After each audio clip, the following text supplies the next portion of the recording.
All right, guys. So let's talk about this topic of 401k rollover.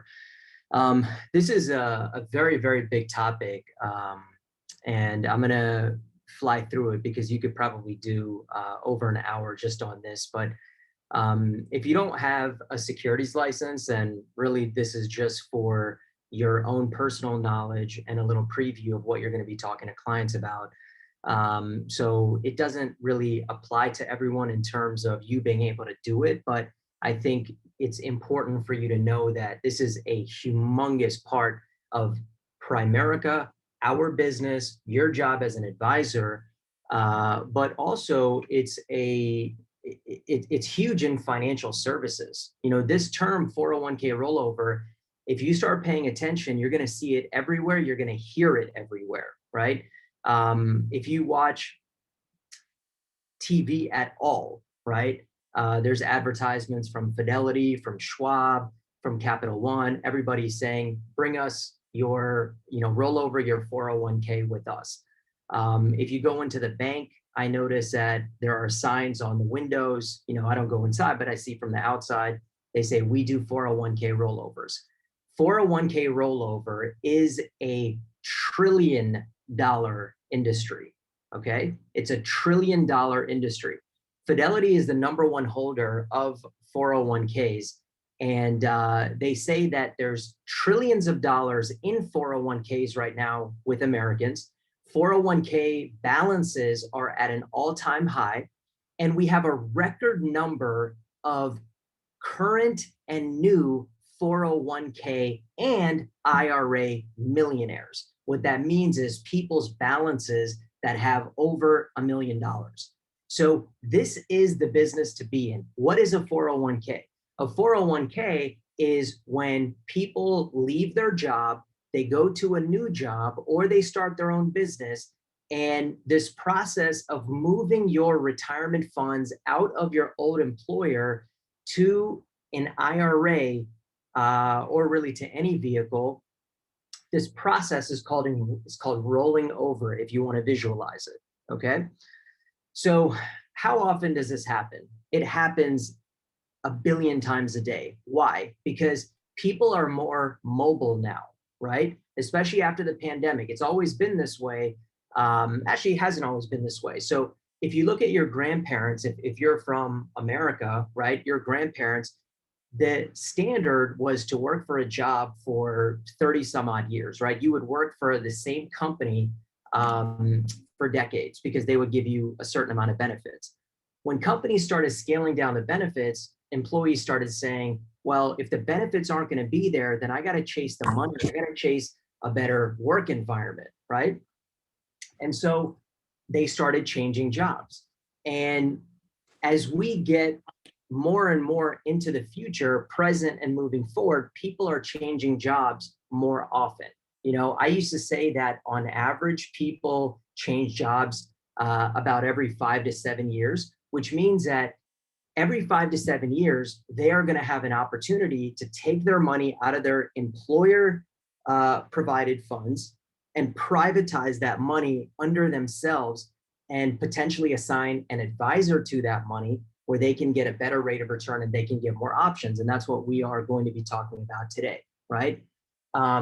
Just a little more before I really get into the actual training of why a client should do this. I want to talk about some things regarding just clients in the market and things like that. So when you have a book of business, all right, so all of you guys who are finding clients and training people, and in those trainees, you're helping their clients and getting referrals and so on, you are adding clients to your book of business, okay? I have in my own personal book, I don't know exactly, I don't want to make something up, but I have a lot of clients in my personal book. What that means is when they open up their life insurance, when they open up their investment statements, they see Samir Qureshi and they see my office and cell phone number as a representative. So I'm the one that they're going to email. I'm the one that they're going to call. Now you think about this, okay? This is another reason why you want to work hard and put in a lot of activity. In my book of business, how often do you think people are leaving their jobs and wanting to move their money under me? out of their employer, right, under themselves, with me as the advisor, who I have at this point a long-term relationship with many of them. It's the frequency of it is unbelievable nowadays. Okay, it's unbelievable the amount of times this is happening.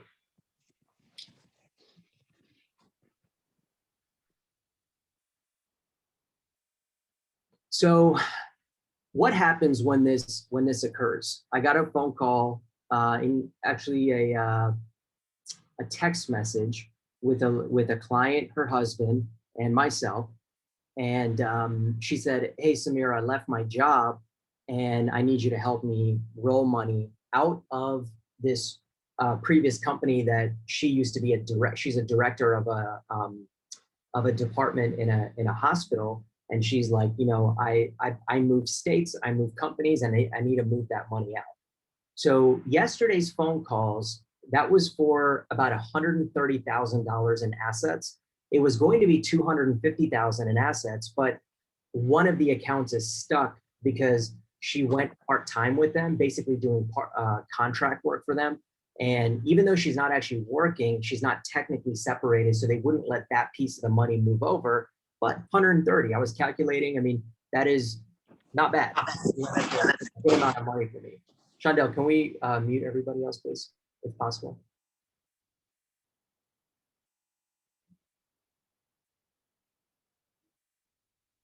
You're good. All right, thank you. So this is now happening. Like I said, the frequency of this is just increasing. Okay. Now, people can move their money on their own. They don't need me.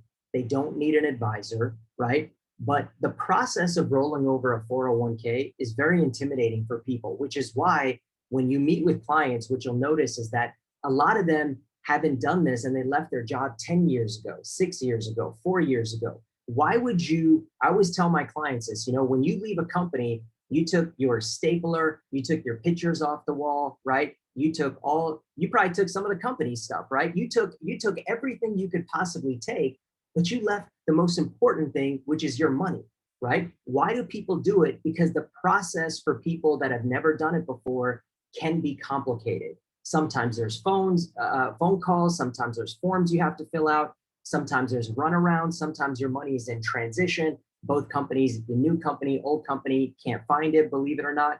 And so it creates a level of stress for the client that they just don't want to deal with. All right. So the benefit of having me is what I always tell my clients is I'm going to make this as painless as possible for you. And that is my intention.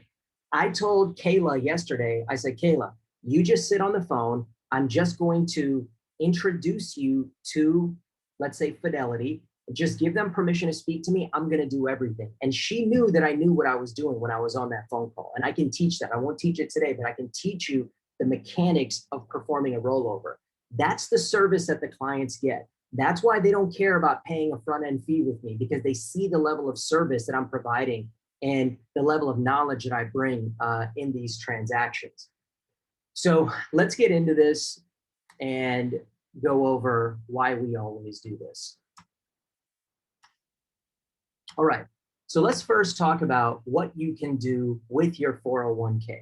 All right, if you leave a company, the first option that you have is to cash it out, right? A lot of people, unfortunately, do this. It's not smart, because when you put money into a 401k, that money is given special, is put under a special tax shelter. It's qualified money. So the government has not taxed you on that money, and they haven't taxed you on the gains of that account. And so the deal the government has on a qualified plan, like a 401k, is we will give you these special tax advantages, but the trade-off is that this is not a liquid account. You are supposed to keep it in there until you are 59 and a half. And when clients don't do that, and when they cash it out, they're immediately going to get hit with a 10% penalty, and then whatever their normal income tax rate is. Let's say it's 25%, plus you're going to pay the 10% penalty.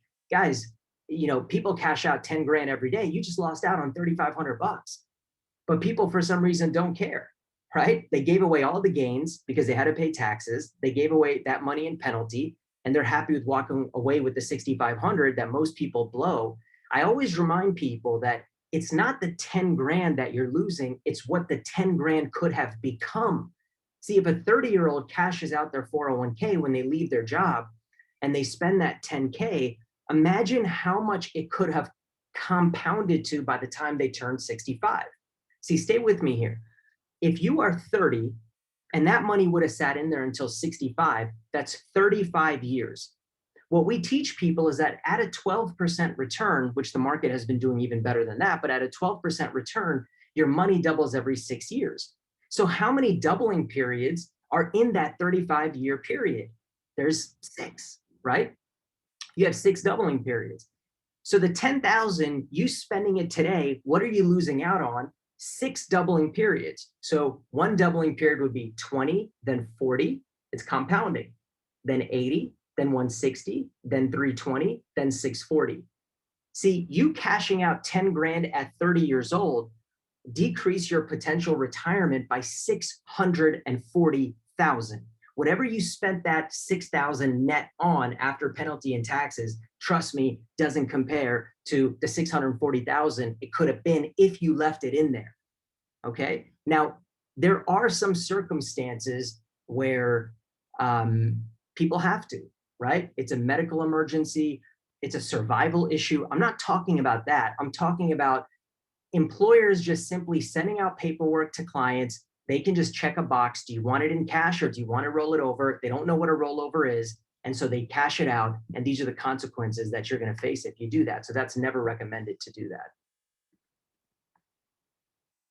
Another thing that you can do is you can roll it into your new 401k. This is a very, unfortunately, in my opinion, a popular option where people leave a job, they start a 401k at a new job, and they roll the money from the old 401k into the new 401k.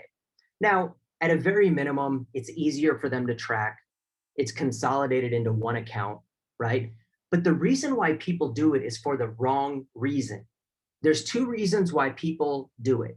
Number one, when they combine accounts into the new 401k, they have this impression that if I put the money together, it's going to grow faster. Why have 100 over here and 100 in my new account? If I put it together and it's 200, it's going to go fast. No, that is not the case. The way math works, if 2 100,000 accounts grow by 10% or one 200,000 account grows by 10%, it's the exact same growth. That's the wrong reason. The other thing is they think there's some added benefit to the money by being with the new employer. Listen, your future benefits are only going to apply to the new money going in. It does not apply to the money that you brought in. And when you make that decision, it's irrevocable, right? See, if you roll the money with me and you change your mind, you can roll it out to someone else. You can put it back into your 401k. It's not an irrevocable decision. But when you take your money and you lock it up in the new 401k, now it can't go anywhere. So we don't recommend that. 401ks, as we'll talk about in a few, have very limited options. So I would never want to take my money and have the potential to have unlimited options and then put it into something where my employer gives me a few limited options and I have to choose from that. So that's not something that we choose to advise people to do either. You can leave it, right? You can just leave it where it is. Many people do this. And we're going to talk today about why I don't believe you should ever leave your 401k with your old employer, but people do it. And then there's what we recommend you do, which is roll it into an individual retirement account. So when you leave a job, you should be taking your 401k and you should be putting it in an IRA. It's the exact same thing, except in a 401k, it has their name on it. In an IRA, the individual has their own name on it. And we'll talk about that as well. So why do we always roll into an IRA? Well, number one, the company's name is on your money. So this particular client, the medical facility, let's say that she worked for MedStar. Every statement that she gets says MedStar on it, okay? Now, of course, it has her name on it as well, but MedStar is the one that is controlling this account. Sometimes what happens is when companies go under, when they're going through an investigation, right? when these things happen, people's money is in limbo. Companies that go under, sometimes they attach themselves to the employees' 401k money, and we can't find that money sometimes for months at a time or ever. Okay. Now that's a rare occurrence, but we hear things that happen. Companies do things, CEOs do things, companies cook their books. You don't want your money attached to a company. You don't want the company's name on your money. You want your name on your money. So one of the questions that we ask, you want to be asking questions throughout as you're explaining this. Can you see why having your own name on your money is important? Right? I mean, this is a great question to ask. There might even be some clients on here that are going to watch this on YouTube, or a client that's sitting in the training right now. You should be asking yourself, do I want my company's name on the money? Do I want my name on the money? So that's the first reason why we don't want to leave it with the old employer. The number two reason why we don't want to leave it with the old employer is because we have no control over the money. I have met people before. They say, Samir, why would I move my money out of Hilton Hotel? It's been doing well, right? I like my funds. Well, you like your funds right now, but do you know that tomorrow, if I go to Hilton and I say I have a better, cheaper 401k, they can change your money to my company. They don't have to ask you permission. And your next statement will now say Primerica on it, or American Funds, or whatever company that I choose. You have no control. And that is why the client called me yesterday, because she said, MedStar changed our 401k to Prudential. I have no idea what's going on. I just want to get it out, right? And it was multiple accounts that we had to call and get out. Did she choose Prudential? Did she get to choose what funds she was going to be in within Prudential? Did they ask her? Was she explained anything about the fee structure? Absolutely not, right? So the question to ask there is, wouldn't it make sense for you to have control of your own money versus your prior company? Who should have control over your money? The company or you, right? Well, you're giving them the control if we leave the money. The third reason why we always move to an IRA is because the 401k that you are in has very limited options. One of the services that I provide to my clients is when they're working for a company or they get a new job, I say, let me see how your 401k is allocated. I don't get paid for this. The money's not coming to me, right? But I just want to make sure that whatever buckets of money that they have, it's in line with the goals that the client has, right? And so I say, let me see what options are in your 401k. There's just a few options. Usually, there's not that many great ones. And because there's not a lot of options in 401ks, the client is forced to invest their money in mediocre funds and get a mediocre return. But a lot of times there's not great options within the 401k, right? So when you take the money out of the 401k and you come to a brokerage like ours, now you have unlimited options. You went from limited options to unlimited options. And in investments, with more options, you must assume a higher rate of return. Okay, you may want to write that down. I say that exactly to clients, and it's true. You must assume a higher rate of return with more options. Okay, doesn't it make sense that having more options would lead to higher returns? So instead of making statements, you turn it into a question, right? Because it kind of keeps them involved. And this is a big misconception. People think that, well, if I roll my money from a 401k to an IRA, I'm going to be responsible for those taxes and those penalties that Samir talked about. No, that's not the case. If you take your money from a 401k to an IRA, a 401k is tax deferred, and a traditional IRA is tax deferred as well. So the IRS views that as a like-to-like transfer. And in this scenario, there is no tax consequence. Exactly the amount of money that you're rolling over, that's the amount that's going to be invested, minus the fees that American Funds charges the clients.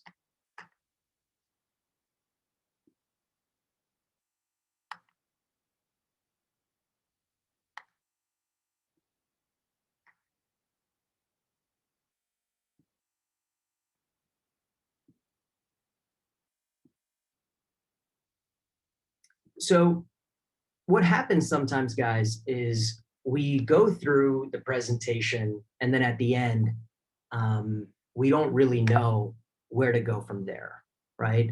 It's like the client says, hey, you know what, this is a good decision, but they don't really, you know, they need to be encouraged to actually make a decision. Okay. So I'm going to go over some things right now that we can say to encourage a client to move. It's not manipulation, right? It is just getting them to a point of making a decision through asking questions. Okay. So if a client understands and they're saying that, yes, all of these things are benefits, we shouldn't leave it, we should move it. These are some of the things that we ask, right? Is there a way we can make a copy of the statement so we can send it along with the application, right? This is called the basic order form close, that if a client is willing to fill out an application, that means that they are going to do business. So can we make a copy of the statement so we can send it along with the application? So there's an implication there that we are going to move forward, right? The secondary question close, and you guys, this is going to be on YouTube. You can write this stuff down later. I'm just going to read it right now. We need to make a decision on how soon you can privatize this money. By the way, a phone call may need to be made to the other company. Is that something you want to do? Or should we set up a three-way call where I can help you do it? If they answer that question, then you need to set up that call, and then we can go ahead and help them move it. There's a similar situation close. Some financial decisions vary depending on the person, but with rollovers, 100% of clients in your situation roll into an IRA, and they're super satisfied once they do. All the benefits make sense, don't they? So people want to know that others in a similar situation as themselves are doing exactly this. And that is 100% true. Let me tell you something, guys, and this is something verbatim I say to clients. I believe this, it's factual. In finance, there's a lot of gray areas. For example, we believe in term, others believe in cash value, right? We're going to be on different sides of these philosophies, different financial advisors, different financial companies, right? When it comes to 401k rollover, this one is black and white. Everybody says you should be taking your 401k and moving it into an IRA, okay? That's 100% of the time. This is not a gray area. Everybody says to do it. Susie Orman, Dave Ramsey, every financial advisor out there, that's what they believe. So there's a couple more slides here, but I want to talk a little bit about where we are in the market right now. I want to show you let me see if I can bring this up.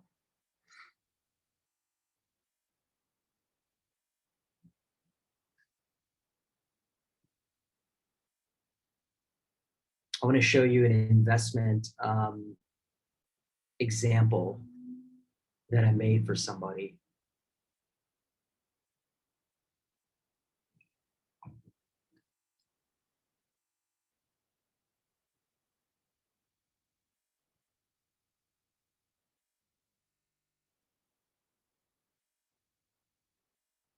Give me thumbs up if you guys can see this hypothetical illustration. Okay, check this out, right?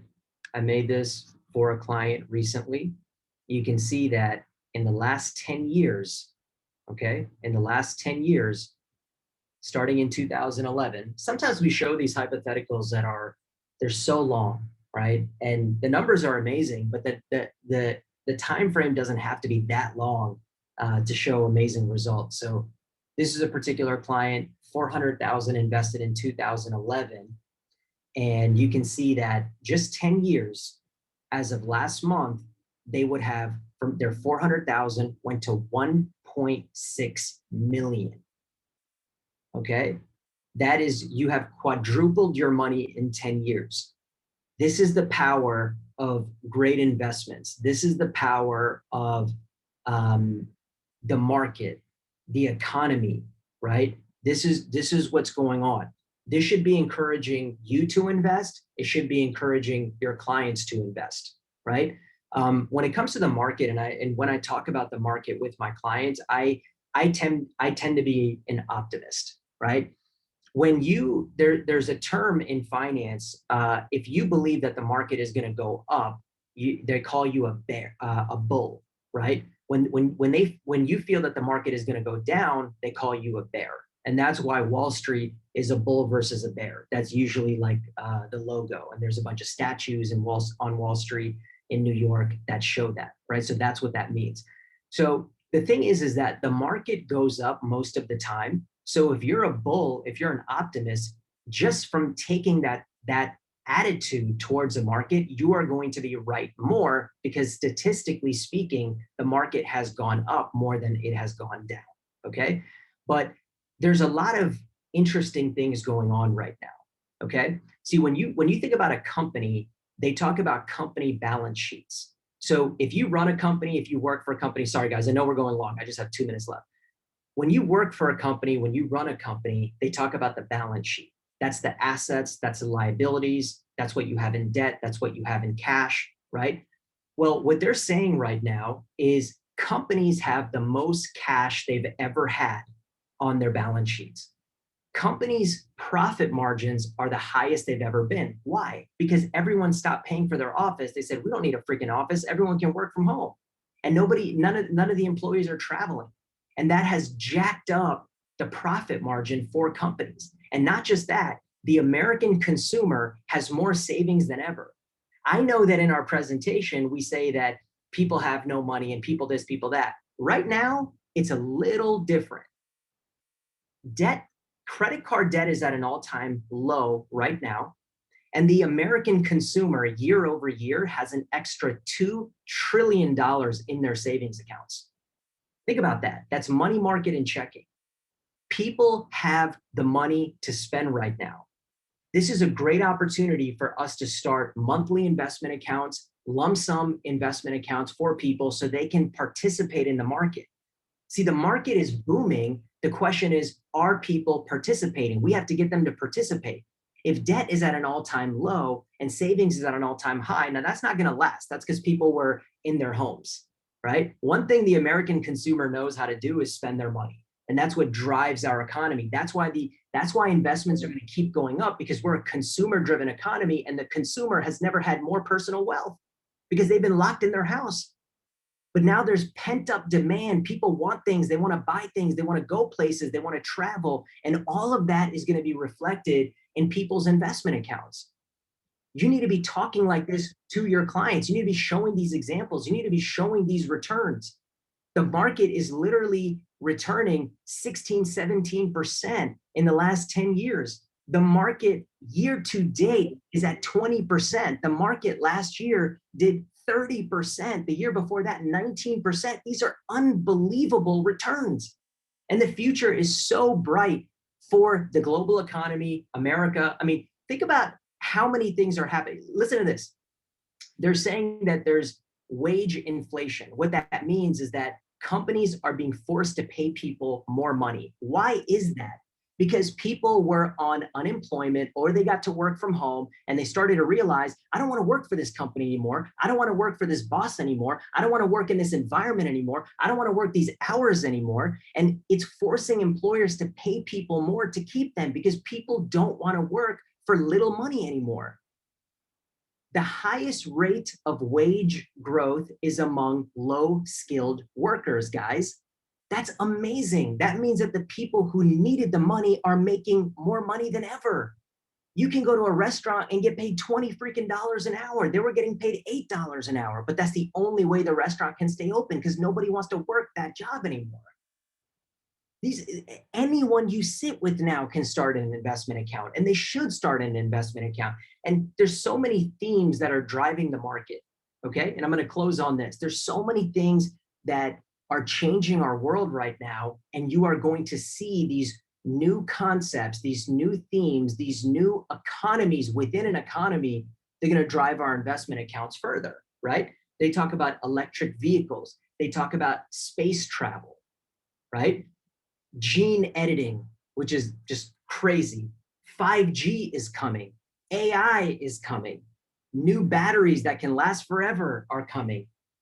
Fintech, all these legacy banks, American Express, Chase, Citi, these banks are, I'm not going to say they're going to be gone, but there's a new type of financial company that's coming in, that's technology based, that they're going to outgrow all these legacy banks. You know, cloud computing, all these different things that are happening are going to continue to drive the market up, right? And you see, you guys are not necessarily my clients. I get excited just talking about it with you. Imagine how a client feels. They got to feel confident about investing. They have to feel confident about doing that transfer of hundreds of thousands of dollars to put in under your supervision. But you got to be an optimist. And I'm telling you right now, without a shadow of a doubt, this is an unbelievable time to be an investor. Make sure your money's invested and make sure your client's money's invested. And if anyone has any money laying around, that money needs to be under you guys and PFS Investments.